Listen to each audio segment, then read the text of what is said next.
to continue with the next topic on our agenda, which will be a panel discussion on the topic of redesigning the supply chain to meet tomorrow's challenges. Today's supply chains are increasingly complex in nature and also require a constant realignment with the market requirements. There's also the ASEAN Economic Community coming into effect by the end of this year, which we also heard about yesterday. There are new market dimensions to be expected. I've invited a few logistics experts, both from the shippers, the manufacturers, as well as logistics service providers, to share their understanding what are the problems today, the challenges, the emerging industry requirements, and also supply chain tactics they are using or are looking at will need to be used over the coming years. I would like to invite the panel to come here on stage to further discuss on this topic. Mr. Claus Kuhnert, he's Director, Contract Logistics and Land Transport in the Center. Mr. Borthwick, who is the Logistics Director, Civil Logistics, South Asia. Mr. Henk, Poerink, he's Senior Vice President, Global Operations, West Asia Pacific. And also Mr. Gavin, Schwarzenbach, Head of Supply Chain, West Asia, Singapore. Please welcome.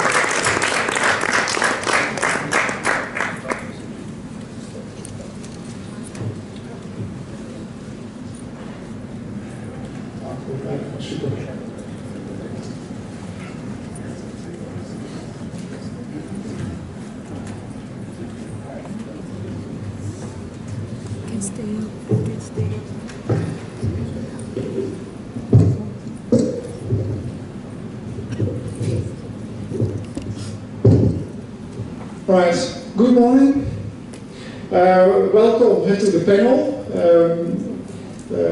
You know already who I am. I think it's good that we make the round, that maybe everybody can introduce himself, short, maybe 1 or 2 minutes, so where you're from, and after that we will go into more depth.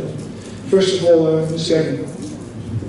Good morning everyone, my name is Gavin Schwarzenbach. I work for Nestle and I worked for Nestle for 28 years. Several countries in Europe, also in North America. I've been in Malaysia for just over a year, and prior to coming to Malaysia I was Global Head of Supply Chain for our nutrition business, which covers 65 factories in countries all over the world. So I've not got much experience within Malaysia, just 1 year. But I've got quite a lot of experience both within Europe, North America, and having a global perspective of supply chains, including logistics, but all the way from raw material through to customer. My name is Claus Kuhnert. I'm working for DD Schenker for 10 years. I've been in different continents so far. I worked in Latin America for 5 years.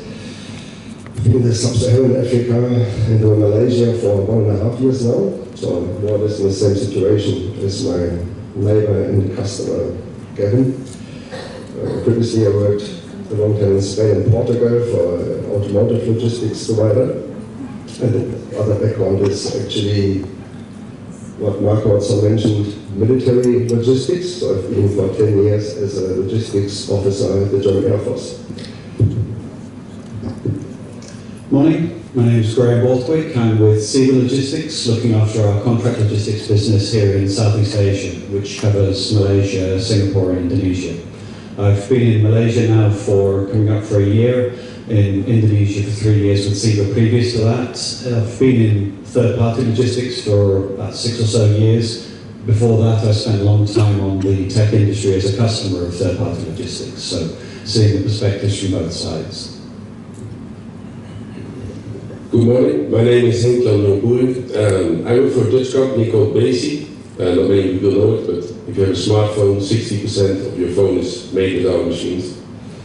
I'm 5 years plus in Malaysia, so before that in Singapore.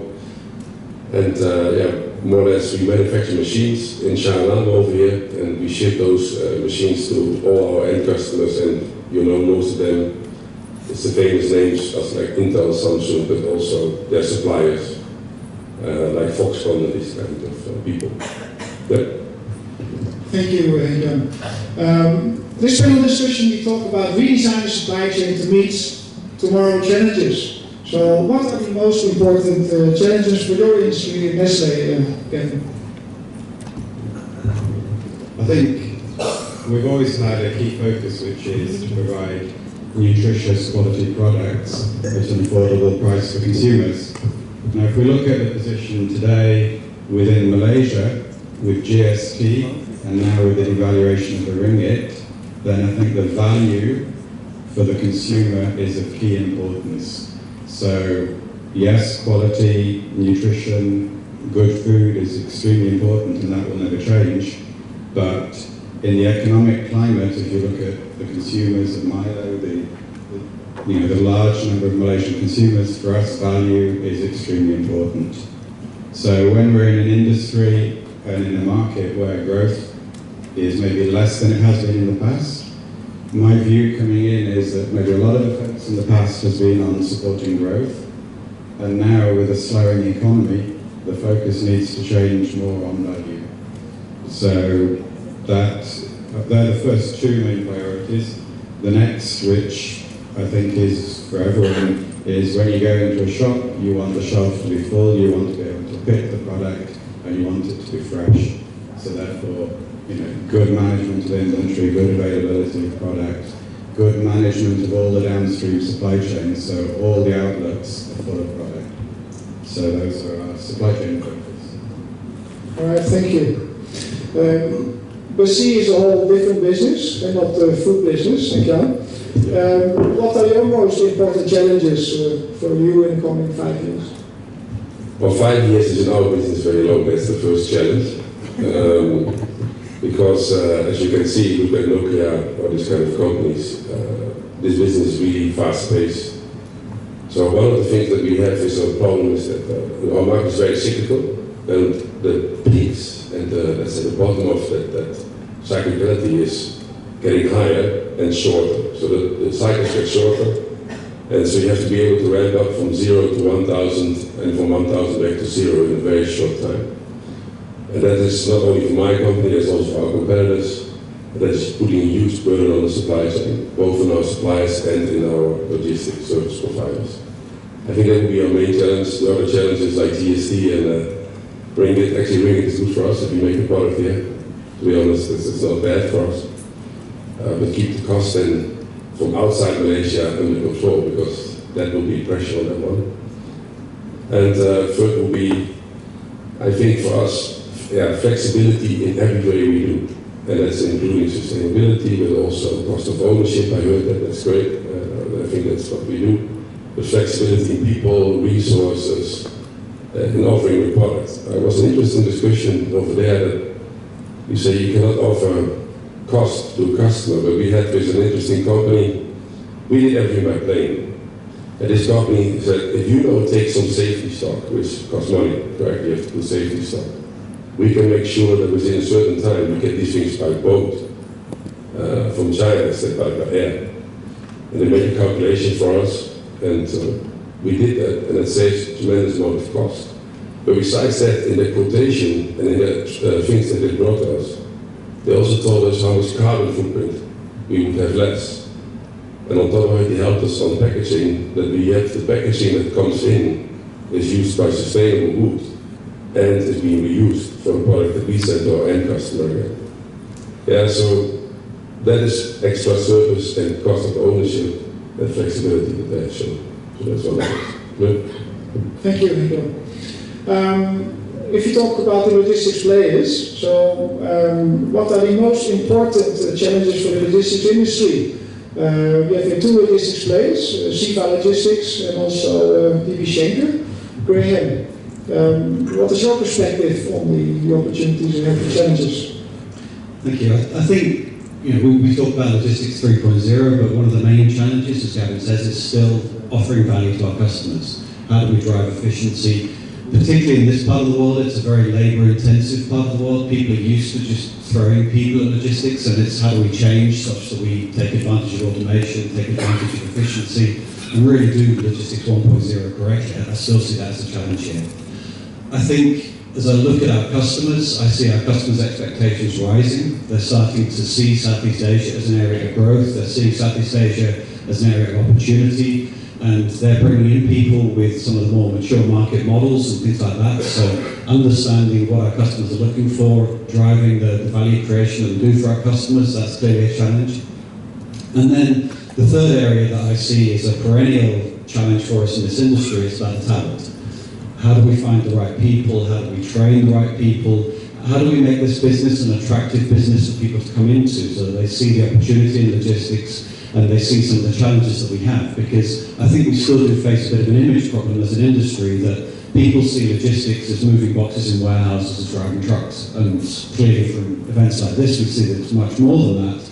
But how do we reach out to people, reach out to fresh graduates and show the advantages of being in this business? How do we develop the people that we have in the industry? That's really the biggest challenge that I face as a logistics service provider in this part of the world. Claus, for DB Schenker, what are your challenges? Yeah, as we have a quite similar business, I would say, so we are direct, let's say, colleagues. He said a big portion of our common challenges. I can only agree what Graham already said. In addition, I would mention, or would add to this, that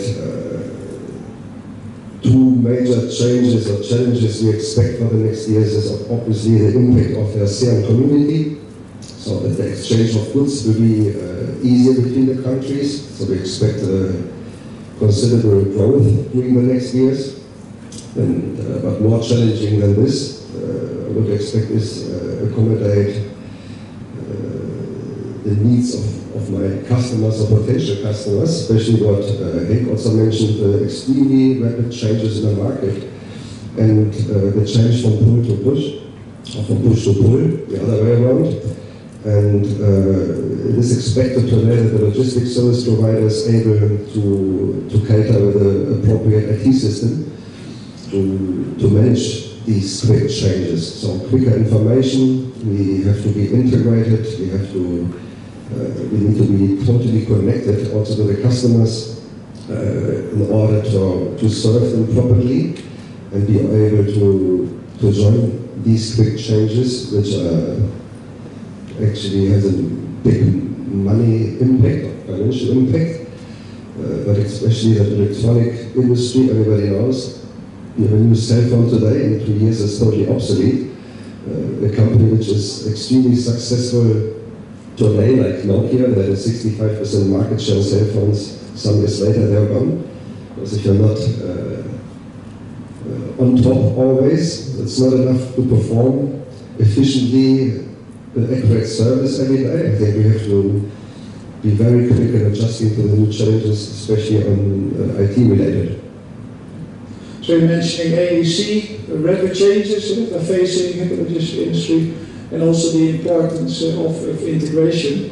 Gavin, earlier you mentioned about the importance of the customer value and also the freshness of the product. Nestlé, of course, number one, the world's largest food manufacturer in the world. We're facing with those challenges of the customer value and also freshness. So how are you preparing your supply chain for this? I mean, we're doing a full review of our supply chain since I came here, and I have to say, I think it'll look quite different in 3 years' time. I actually see a very large amount of potential improvement in reducing cost, reducing waste. And I think when we have events like this, there's a tendency to look at fancy things and automation, and if you actually look at really good, efficient logistics operations, in most cases it's not automation. So within Nestlé, not here, we have, for instance, water's business, very small margins, very high volume. When you look at what they apply in terms of how to manage a logistics chain, then there's a lot that you can learn. And I think maybe as an industry here, is there enough coming in terms of ways of working to take out cost and value.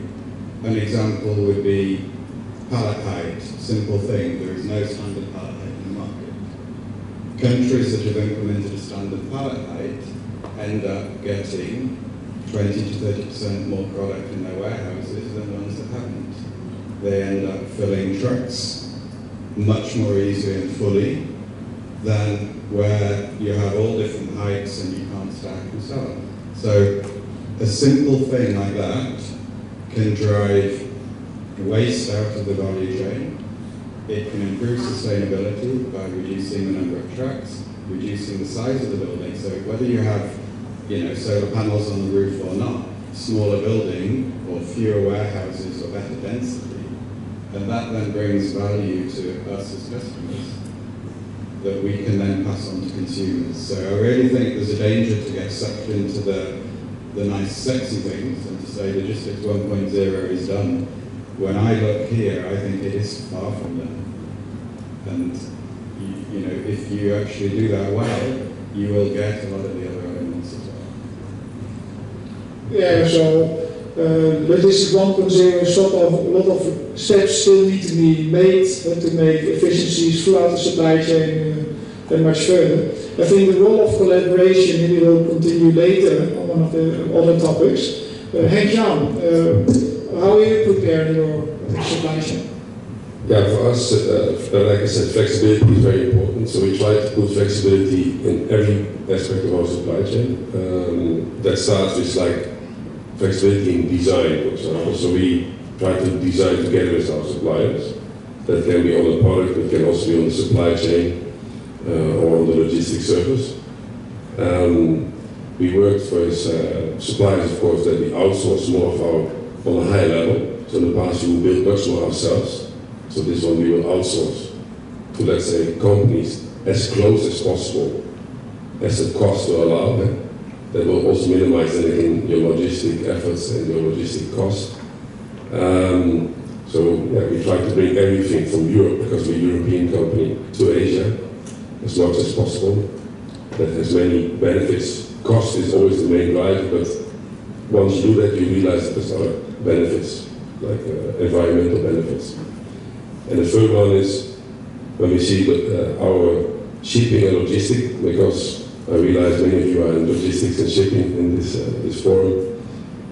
I think what you see is that we are looking also there for flexibility. So we're looking for indeed flexibility in space, but that has to be good space, flexibility in people. So you see the third-party providers, but also we can take ownership, taking maybe some of my inventory, burn and pressure. And that's not because we want to push that cost down, because when something is that fast changing, if you spread the risk over all parties, we can all make some money on it and we can all survive on it. So that's just what we try to do. Yeah. The logistics service provider plays an important role in the supply chain. And a more important partner, I think, and also in collaboration. How do you see it, or can you comment from the perspective of CEVA Logistics on the role of collaboration and smart partnerships when you looking at the supply chain? Yeah, I personally think collaboration is key, but it's a challenge in our industry. As was commented earlier, we still have many customers that talk collaboration on one hand and then flip the contracts every couple of years and drive down on the price and things. I think the challenge for us as an industry is to really understand what are the opportunities that are available from us as a service provider, explaining what we can do, bringing in ideas from different customers, bringing ideas from different geographies. And I think as a customer base, understanding that we do need to take time sometimes to properly understand the customer's business, to develop to suit the customer's business. I do see that this is something that is maturing in this part of the world. I've seen over the last few years customers are becoming, in some cases, more collaborative. They're recognizing that the old school of logistics is not the right way of doing things for the future, but I don't see enough customers making that change yet. So it's something that I think as an industry we have to take a step back and say, well, how can we do things differently? Not just by squeezing prices or by going for the cheapest service provider, but how can we work together as an industry, understand how we can connect together, collaborate together differently, because there's still massive opportunity there. Claus, for DB Schenker, can you comment on your smart partnerships you have here in Malaysia and other countries? Obviously, I think it's up to us to show the customer the value they have by contracting us. And it's very important for me also to listen what potential customers are thinking. We have to align strategically more often, and I can only also agree what Henk from Basi said. The advantage of logistics service provider is that we're dedicated to this business. It's our core business, and normally we can spread the cost through many customers and mitigate the risk of a lower occupation rate. Another customer is a peak, so the advantage is having 8 or 10 customers in a warehouse, and so the impact is not that high for us. So we have to manage the peaks and low seasons of our customers to represent the value that they need. So it's important that we do the smart partnerships and that we see which customers fit together into one warehouse. One has a peak or financial year end in June, the other in October, and we have to analyze this. And I mentioned this before. We need to manage the data to analyze where we can bring them together and offer the highest value. But these smart partnerships, we have it, I believe, in Malaysia, but we're also thinking about more regional, especially the Asian market now. So we're building up the same capabilities in Vietnam and Indonesia, which are the biggest markets for us, but we're also establishing resources and offices now in Myanmar, Laos, and countries we did not consider yet, but in 5 or 10 years they will also have a big need of that kind of services. If you talk about Nestlé, one of the biggest shippers in Malaysia, what is the kind of smart partnership or collaboration you're looking for with the logistics service provider? I think it's interesting when you talk about people flipping and going on for cheaper costs and so on. That's not what, I don't think any of us would want that, but we have a responsibility to deliver value to our consumers. So for me, from a partnership, I expect a drive to improve efficiency and to take costs out. You're the logistics experts, and you should be bringing in solutions from elsewhere in the world.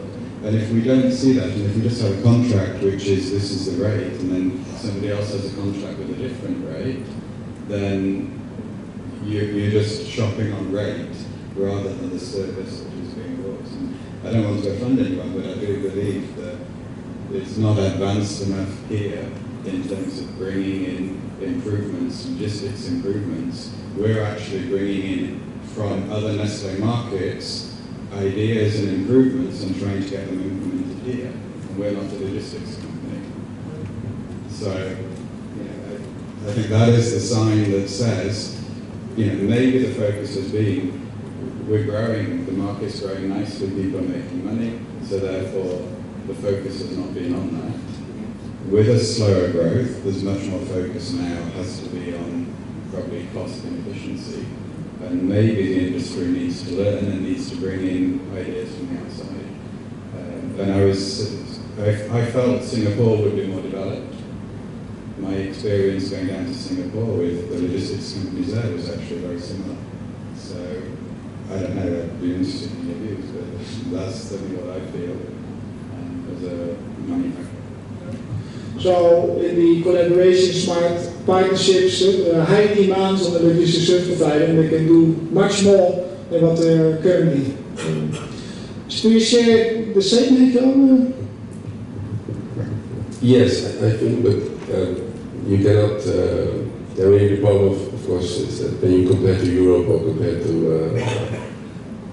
I think it's not as developed here, but it's developing fast. I'm 5 years here now. I've seen that actually all the providers are trying to incorporate more sophisticated IT systems. I think they all have a problem of people, to attract people to this business and to keep them. So they're also hijacking people from each other, I think a lot, honestly. But I've seen in the last 5 years that at least for our partners that we work, one of them is sitting here for our facility in Singapore, but that the systems have become more sophisticated, that they try to offer more knowledge. Sometimes they have to bring in that knowledge from another part of the world. Because we're even much smaller than let's say, so we indeed have hardly any of this knowledge. But I share indeed that if you offer a more total solution, and of course that's also be cost efficient, and if you offer the right partnership where you offer every year, let's say, either a reduction of cost or a smarter solution or a faster way, because that's also cost, time is money, or let's say you can do it with less people, or you take over, you offer some flexible headcount, or you offer any of these kind of services, then I think you will stay together as a partnership. I think we have many suppliers here. Our company is 1991, but only last 5 years developed into where we build really full machines. But most of our suppliers are more than 5 years there. So that's the same, could be the same for logistic providers. Why not? No. And in my keynote address, I also emphasized a lot on sustainability. So how are you seeing that for your business? I think also, honestly, our own company is getting just more into that topic. So we are, in that sense, just as green in experience as many of I think our suppliers and providers. I think bigger companies like probably Philips or Siemens or Nestlé are far ahead of us in that sense. But we can learn from them. But also there I see a big change. So we, as an electronic company, we adhere to the code of conduct. It's called EICC. You can look up on the internet. It's they have a very good code of conduct that is actually free downloadable. We try to put that into our supply chain, that we said, do you adhere to this EICC that addresses many things, from corruption to child labor, but also the environmental aspects. And we have seen some examples that will not always cost money or increase the cost. In some cases, you can have both benefits. By reusing packaging, by using smarter packaging, by using more environmental foam, or by having indeed a return pool of your pallets, or you know, that doesn't always actually can save money while you also save the environment at the same time. But compared, I think, to companies like Nestlé, I think we are still very green in our experience there. Yeah. Gavin from Nestlé, how is that? High expectations? Yeah, I mean, I think as a company, sustainability is really, really high on the agenda. The majority of the focus has been on raw material and manufacturing and less on logistics, which doesn't mean it's not, but I think, you know, we're trying to get factories into zero water, really extremely low in terms of energy usage with very good results. If I look at logistics, I think, again, what I said earlier, fewer trucks on the road is a key thing in terms of improving sustainability. So, you know, we drive down to Singapore with finished goods and then we pick up packaging materials. So the number of empty lanes that we reduce is a direct sustainability improvement. So if we look for cost savings or sustainability, the two should go hand in hand. But with the logistics players that would embrace solar technology, would that be of value to you, Nestlé? Yes, certainly. Yeah. The logistics players, DB Schenker, how are you addressing him? One of the largest logistics companies in the world. So how are you addressing sustainability at this point in time? And how do you see that for the coming years? With DB Schenker, we consider this essential to survive in the future. This is will become more and more important. You can see that in Europe it is extremely important already. It will be more and more important here in the Asian room. DB Schenker is a German governmental-owned company, so they really give us tough targets how to reduce CO2. And for example, we measure our energy consumptions on kilowatt hours per square meter. And we have to reduce it in the next 3 years by 30%. Also because, especially in Malaysia, there is a big potential. You mentioned the cold rooms in the past, so the new cold rooms are totally differently designed and automated with temperature sensors which are connected to the cooling units, but there's a huge saving potential of it. It is one of our major objectives and even written in the strategy for the German railways or Deutsche Bahn, DB Schenker, that this is one of our 5 pillars that our culture is based on. It's not only energy, but it's also new facilities where we have a green design. Solar panels, you can apply it whenever you can feed the grid, but also the Tieman, the International National has to be prepared to get the energy, because normally you need energy 24 hours, not just during the day, and you can't store it, or it would be very expensive. Rainwater utilization, you mentioned the things all. We have a focus on this. I think customers will not choose us in the future if they're not at least leading in this.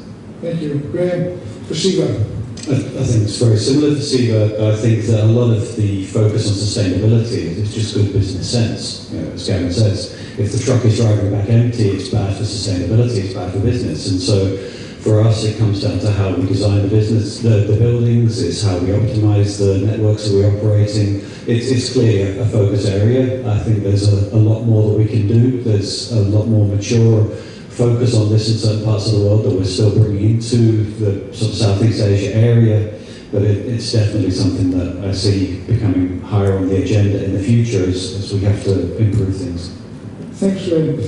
Maybe some people from here, from the room, they want to ask some questions to this esteemed panel. So you have a question, please? Yes. So I just had a quick question about where do you see the role of diversity as a strategic imperative in your supply chains moving forward to ensure innovation? Maybe a bit of a cheeky question considering the makeup of the panel. To whom are you addressing? I would say all 4 white gentlemen on the panel. Yes. I realized that we were on the stage, there's actually 5 white gentlemen.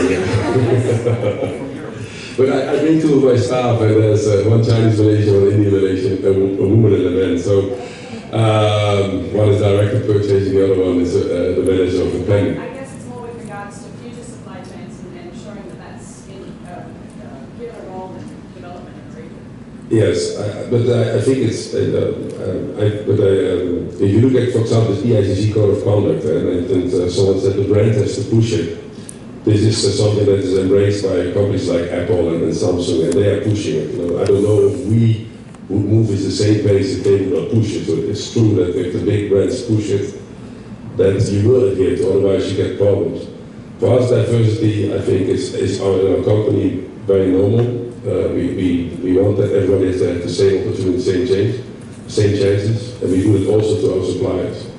So actually, when we do an audit to our suppliers, you have to embed in your audit that you touch this topic. You know, what's the percentage of females? What is the normally you will not even ask questions about race or religion, right? You can't. I think that's one of the things. But percentage of education level, percentage of females in management, that's also how we report. And I think our bigger customers set that example that we follow, and I think in a certain moment also our supply chain will follow. If you see our annual report, we have to report these kind of things. The EICC is very progressive in terms of reducing fees for that agents can charge, for example, Correct. foreign workers. That's very progressive. Is that true? Thank you so much. Maybe give the opportunity to somebody else who has a question to this panel. Please. My name is Stefan Kolen from Scandinavian Tobacco. The longer your supply chain, the more stock you carry. There is that famous game, the beer game, that was developed by an MIT professor that illustrates that very well. Now, one way is to eliminate some steps in your supply chain. The classical one is manufacturer, wholesale, distributor, retailer, and then customer. Ideally is to go from manufacturer direct to customer. And we are looking into this because we are forced to. In Canada, for example, tobacco products cannot be sold visibly anymore. They can only be sold behind closed curtains. So my question was for Nestle, sorry for the other gentleman, is Nestlé also looking into reducing steps in that supply chain? Yeah, very much so. Part of the review of the logistics network and the strategy is how can we do more deliveries ex-factory. I think the challenge when you've got lots of small outlets, thousands, is how many steps does it go through in order to get to the outlets. Nearly 80% of our volume is really very small outlets, and when you're delivering across the full country, East Malaysia, it is challenging. So I think it's a continual looking at how can we improve, how can we take our steps, and how can we fill trucks as much as possible. Opportunity for a last question. So we have 1 minute, so please. I'm from Encel's body protection. We supply medical gloves, we supply condoms, we supply those the medical suits for the, like you see in the war or the Ebola. Alright, I just want to ask the logistics companies, do you all have any BCP or how you manage exceptions and risk management? Like we have Tianjin recently, right? How for us that the BCO to ship out our goods or to reach our products to the customers of disaster area.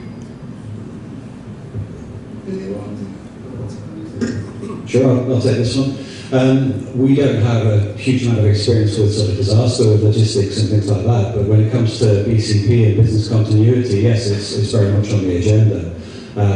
I think, as we've said earlier, one of the advantages of being a logistics company is by having multiple locations, multiple customers. That does give us a buffer in the event of an area being cut off because of flooding or things like that. In the past I've been based in Indonesia where flooding has particularly been an issue for us, and so doing the planning for it, but then also really trying out and practicing the BCP plans is key, because to me a plan that sits there on the shelf that gets dusty that nobody knows how to do it is useless. So really applying the plans and making sure that we can continue running through whatever sort of issue may affect the supply chain, that's the focus we have. I can also give an answer from my side. Risk management and disaster recovery are normally parts of the handbook from the logistics service providers, and depending on the customer, they adjust it to the specific needs. Bigger companies normally are asking for this, and this would be almost part of the business. A very important one, but I think we're prepared for this. Thank you, Henk, Jan, Ray, Claus, and Gavin. Please put your hands together. It was a great discussion. We will now have morning refreshments, and it will be until 10:45, and then we will continue on the topic of supply chain collaboration to drive excellence. Thank you so much.